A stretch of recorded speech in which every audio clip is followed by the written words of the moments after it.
So I'm going to move into my session here. I titled it kind of as a placeholder thing as your role as a barista manager. And it's a little bit of a, not misnomer, but the amount of barista managers in this group there's not many of us. I'm one. There might be. Brendan, is that what your title is? Barista manager? Are you? Yeah, so that's sort of. Do you cover? Became more of a general manager. Okay, you're more of a general manager at this point. At some points with Yeah, that. yeah. So it's a bit of a niche role, and so I want to kind of broaden the application here a little bit. But I'm speaking from my experience, right? From my experience as my official title is barista supervisor, but it's the same thing.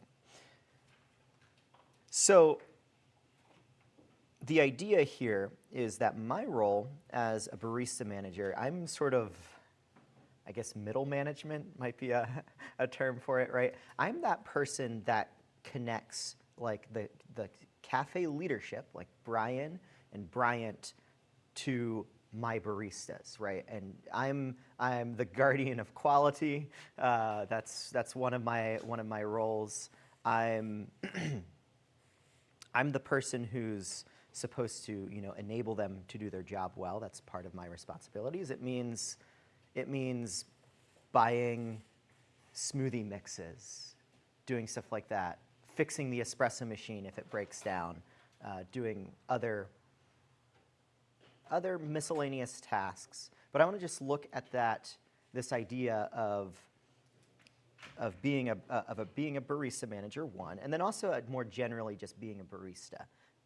And so I want to first look at what the vision for bar is and what for your role in it is. and your role might be different than mine. But the first thing you want to look at, right, is your business's vision statement. Like for Sowers, that's, I don't have it in front of me. Bryant, what's the vision for Sowers Cafe? The purpose? Yes, the purpose statement. Creating a peaceful space around coffee and cuisine to cultivate conversations that change the world. That's right. That's right. I think Paula could have said that. I think so too. Good chance there. But the idea, he's coming. Yeah. And so that's the stated vision of Sowers Harvest Cafe. It's a great vision. I love that vision, and I can get behind that vision. And it's such an honor to work in a business that has a vision like that, right? And so my job is to interpret that vision into running this on a day-to-day, week-to-week basis, right? And creating processes or working with processes to make that run smoothly and enable that to happen throughout. And so one of the things here that you can be thinking about, right, that I think about for a barista manager, one is play to your strengths, right? And try to recognize your own weaknesses. Like my strengths are going to be different than yours, and my weaknesses are also going to be different than yours, and even within your own barista team. And so one of the things you're going to want to learn how to do is see if you can recognize people's strengths and how to cultivate them, and especially if those strengths can cover your own weaknesses, right? And that's something I really want to do better at Sowers and learn how to do more. Like one of my strengths is getting all nerdy about coffee, right? I love doing that. It's really fun. And I can bring that to Sowers and be good at dialing in the espresso machine. Or if the baristas have issues dialing in the espresso machine, they can come to me for questions. Now, there's also a weakness there. Right now, I would really like to develop that skill more in our baristas. I feel like I'm being a bit of a crutch to them. I think they're a lot better at it than they think they are.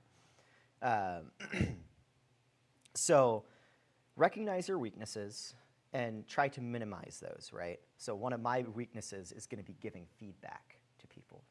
Jerry, I talked about that. I was like, yeah, I know what he's talking about. That's something I struggle with. You know, I don't like causing conflict or be like, oh, you're doing that wrong. You know, that's tough to approach, especially if it's a barista that's been there for a while.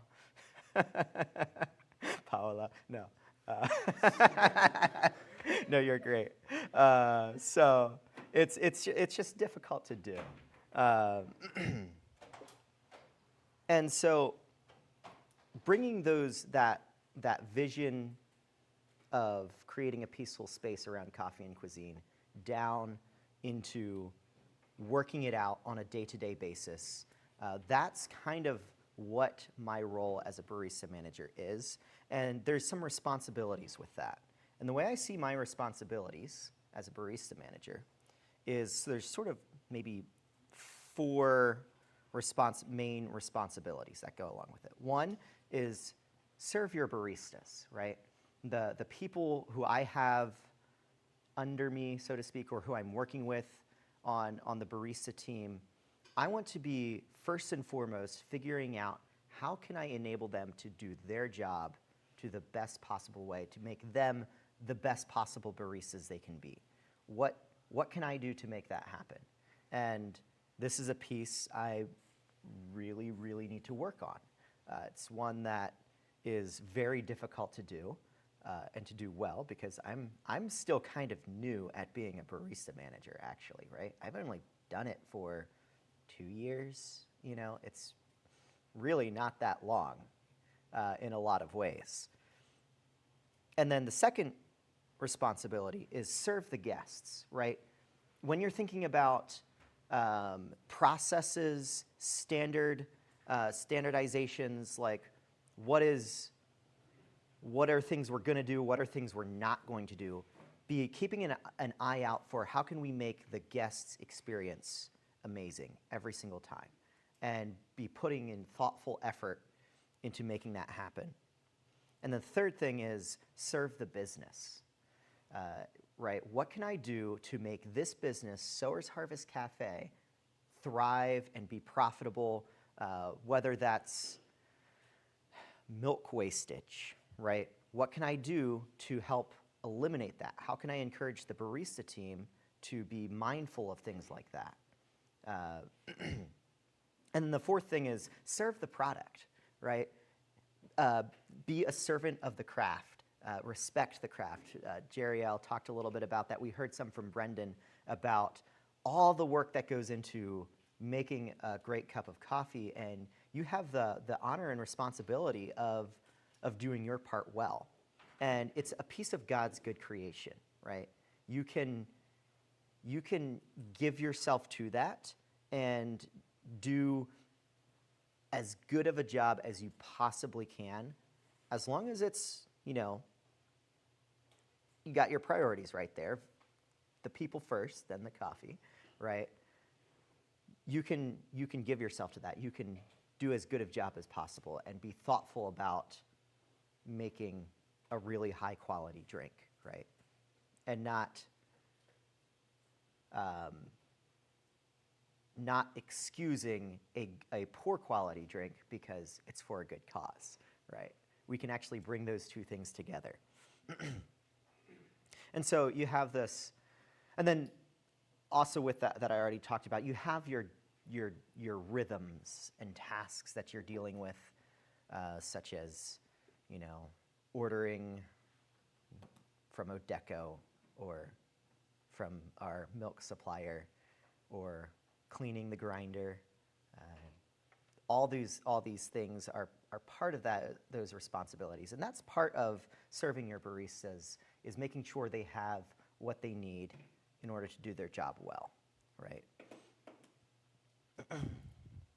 And so that's kind of how I view looking at a barista manager. And I'm guessing that's also applicable to your general managers, what you all are trying to do as well. And now for those who aren't really in a management position, how does that translate I think one of the things to think about, right, is so how can you be serving your coworkers? What can you be doing to bring the best out in them, right? Like, how is your attitude affecting your coworkers? If you're having a bad day, that's going to affect others. And so you want to be doing your part, smiling, even if you don't feel like it, because you want to be encouraging your team. That's one way to do that. Your management is going to have a little bit more responsibility in this area, right? And also some authority to make some things happen that you just might not have as a coworker. If there's a coworker who's doing the wrong thing or maybe has a bad attitude, it might not really be your place to do anything about it, and you might not be able to do anything about it. That's okay. It's okay to be there. You might just need to take a moment and pray for them, right? Or say something, try to encourage them in some way. There's usually some little thing you can do, even if it's maybe not your responsibility to fix the issue, right? So one of the things about being a barista manager is pretty much all of us here are employees, right? So one of the ways of thinking about it being an employee is there's this equation at the very down right at the basis of it. And it's, I'm giving of something of value in exchange of something of value back, right? At the most basic, that's time for money, right? It gets a little bit more nuanced and complicated than that. I'm also giving skills and various soft, ambiguous things that you can't quite put a finger on it, like, general persona. Like, that person is a nice person to have over on bar, that the business will value. And also, you're going to be getting things from it that go beyond money as well, like a good time, having fun, something worthwhile. That all plays into this, right? But at its basis, there is that value for value equation. And when I'm operating out of my default settings, what I automatically resort to is, how do I optimize this equation for myself, right? How do I give as little bit as possible for as much back as possible?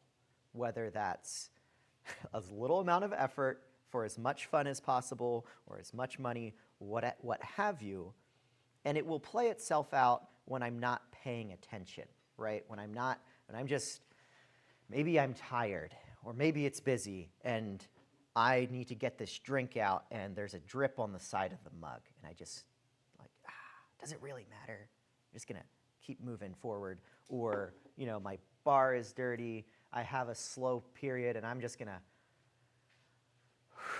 lean back and take a bit of a break here because I've just been working hard, That's maybe okay, but it is good to be aware of and to think about it, that is our default setting. We're automatically going to try to get as much for ourselves for as little effort as possible, right?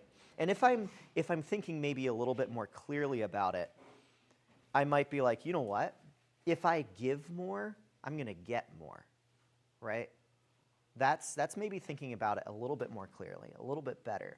But one of the things I've been thinking about recently is, how would Jesus look at this equation? How does he talk about it? And one of the things I think about is, he doesn't really seem to pay a whole lot of attention to what you're getting out of it. He's like, that's kind of out of your control. Let's not worry about that part. We're going to focus on what you're giving. Because, and the justification for that is that God is the final judge, right? when they talk about, do all things as unto the Lord, in various places, there's this idea it's because God is the one who sees it and is the one who's going to value it and is the one who's going to reward it. And so I think that's an incredible opportunity that we have as as Christians, as followers of Christ, to go way beyond that, even thinking maybe a little more clearly about it that you will hear in some places of like, well, actually, if you give more, you're going to get more idea, right? I think love does not seek its own. Yeah, exactly. So what gets in the way of doing these things well? And quite simply, it's you have various things going on, right? You got external pressures, you got time, either busyness from the cafe or from life. You got limitations as finite people. 2 years ago when I was put in as barista manager, I really didn't know much about fixing an espresso machine. I had to learn as I went. And there was times that I spent way too much time trying to fix something because I just didn't know how to do it, right? Or when it comes to dialing in espresso, you just might not know how very well yet. And so you might not be able to do it all that well, but that's okay. There might be tiredness. I mentioned that already. There might be more important priorities. Think of Bruce, you got a family. Sometimes that family just is going to come in front of figuring out how to pull a really great shot of espresso, That's okay. I think that's the way it's supposed to be. And I don't want to inflate this role too high. You want to keep other priorities in front. But it is an opportunity for growth and for continually growing in both love of God and the love of your neighbor. And then there's other things that get in the way, like ego. I want to look good while I'm on bar, Laziness, procrastination, instant gratification, selfishness, fear. That's one for me, fear of conflict. Don't want to just actually, the way you're doing that, it's not working out so well. You got something, Mitch? I was going to ask, how do you recommend that we can have this mentality of continual growth without becoming discouraged with where we presently are? And what's the secret sauce there? The secret sauce. It's a great question. It kind of leads me a little bit into my next point here. I don't know if I addressed that totally, but thinking about what makes a good barista. It's a good exercise to do. Think about the perfect barista just for a little bit, right? You're going to have somebody who's going to be able to pour incredible latte art, pull a great shot of espresso, but then also they're going to have the fruits of the Spirit, right? They're going to have patience, love, kindness, all these things, right? And that all goes into being a good barista, right? And I think that's one of the beautiful things about this job is it gives so many opportunities to work on those things, and it brings them together for me, right? It brings together my love of coffee and my love of Jesus. Isn't that great? But on that thing of how do you have this holy dissatisfaction, right? Of we're not good enough yet, but also and always wanting to get better and continually growing, and yet also at the same time not being discouraged with not being good enough yet. I don't know if I really have the answers to that. Have good people around you who can say, you know what, you're actually a lot better at that than you think you are. Stop being so hard on yourself. That can be good. So I was saying, like, I feel like, I don't know, maybe our generation is not like maybe our parents or grandparents were. They were just like, well, what is that phrase where you just tie by your bootstraps or something? Oh, you pull yourself up by your bootstraps. Yeah. Just keep going. Yeah. Like, why just like stay on that negative oh, this is not working, or whatever. Could be any type of like emotion. I just think that there's power in this. Move on, you know? Move on, yeah. Move on from that negative mindset, or I don't know. Yeah. Just take Or like the just, next like, positive stuff you can. Yeah, Yeah. to get better, to improve, to. Yeah. So to answer that question maybe a little bit more specifically for myself, right? This idea of like, how are you okay with not being good enough yet? One is to look back on how you've grown and how God has met you when you needed him to meet you, you know, and to grow you, and how he's been working in your own life. And two, look for stories and ways that your cafe's vision is being filled, right? And look to see the way others are pouring themselves into the vision and be encouraged by that. And then also just maybe practice thankfulness, you know? I don't know. Something I've always wanted to do, I've never actually done it yet. I don't know why, but just like make a habit of, you know, cup of coffee in the morning, and every single sip you take, just say out loud something you're grateful for, and just as a practice. I don't know. I think that would be really good for me. I haven't done it. I've wanted to, but. Do it while we're cupping over there. Yeah. Just a chorus of thankfulness. Yes, a chorus of thankfulness. So yeah. Can I sew into that question just a little bit? Yeah. I would say definitely a part of the secret sauce is knowing God, as simple as that sounds. Because as a father, you know, I've only learned this through fathering, and it goes into what you're saying too about from a perspective of having a parent. But as a parent, if you can instill in your children that you love them right where they're at, and yet you're also inspiring them to become better, become something different, someone different. It's so powerful because they're accepted and they're loved, and so they're secure. But then they're also motivated and inspired by your character. And we don't display this perfectly as parents. It's a very flawed version. But if you can imagine in your mind, and I know you're a great thinker, I can tell, and especially in theology, like how God's character is absolutely perfect in all those ways. It's the most overwhelming thought I think that we can conceive. I don't even know if we can really conceive it, but to allow your mind to be blown by the benevolent nature of God, to accept you right where you're at, but still be the most motivational and inspiring character in the universe to become something better.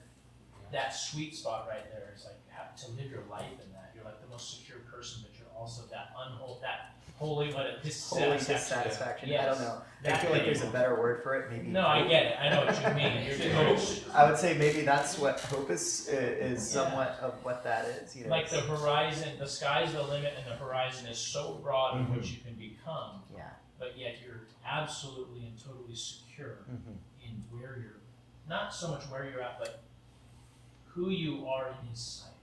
Yes. So knowing the nature of God is just so neat. That's beautiful. Thank you for that. Yeah.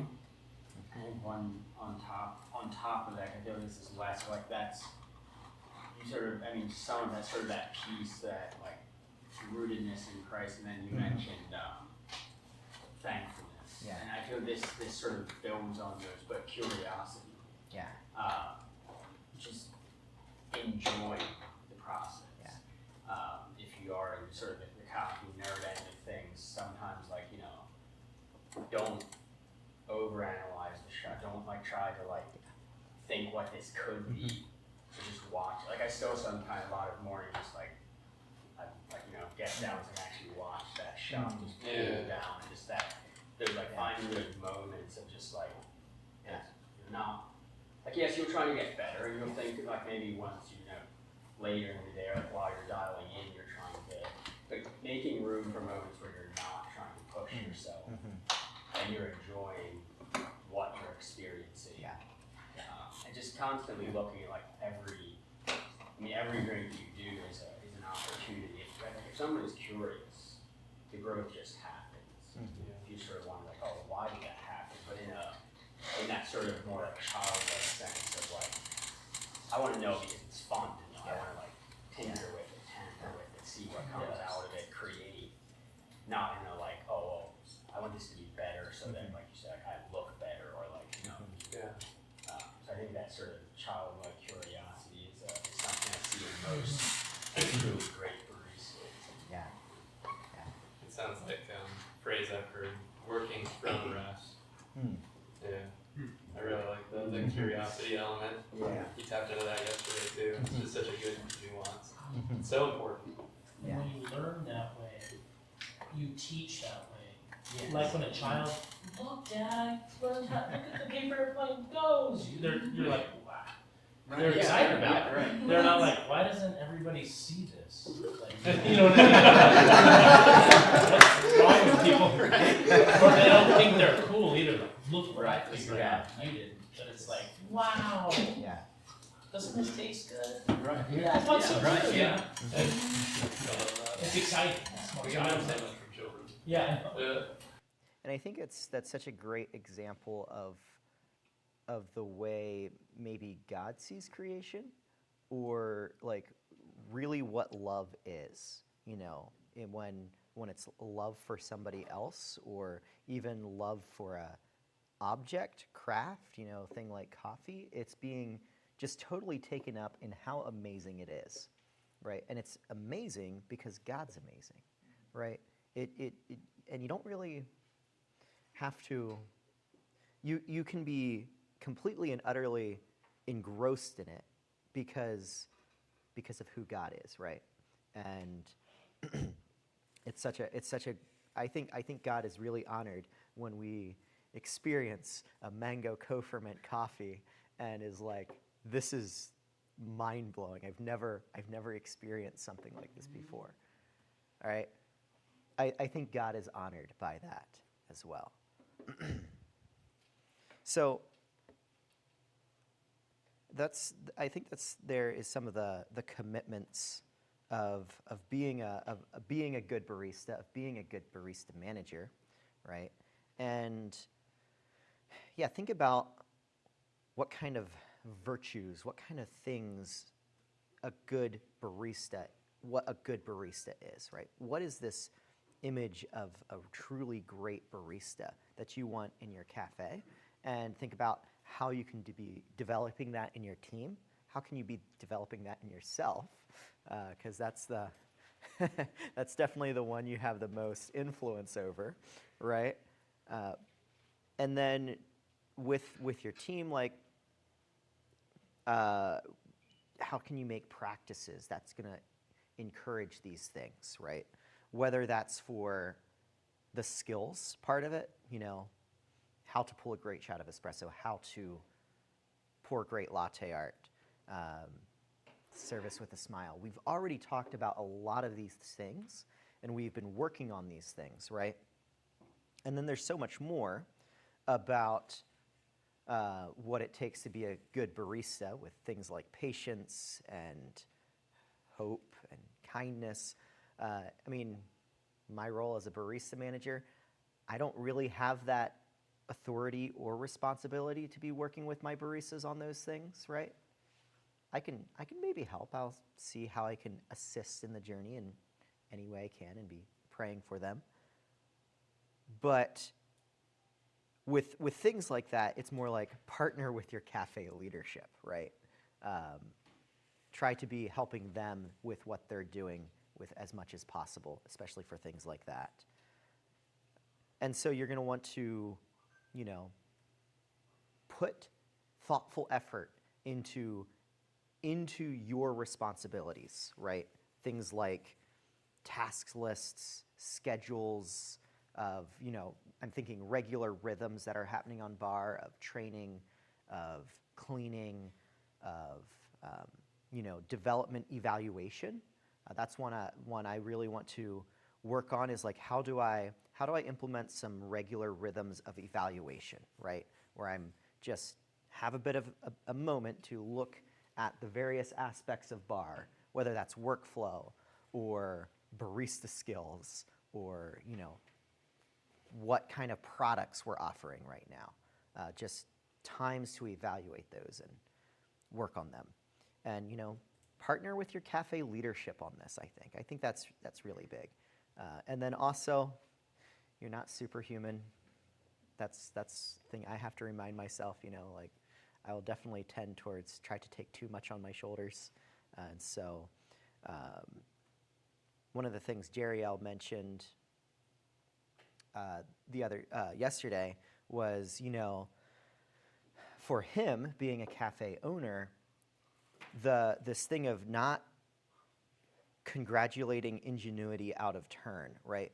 Because maybe that's that ingenuity that you're seeing in your employee, in your barista, is a sign that you're not doing, or that he's not doing his job well. And for me as an employee, well,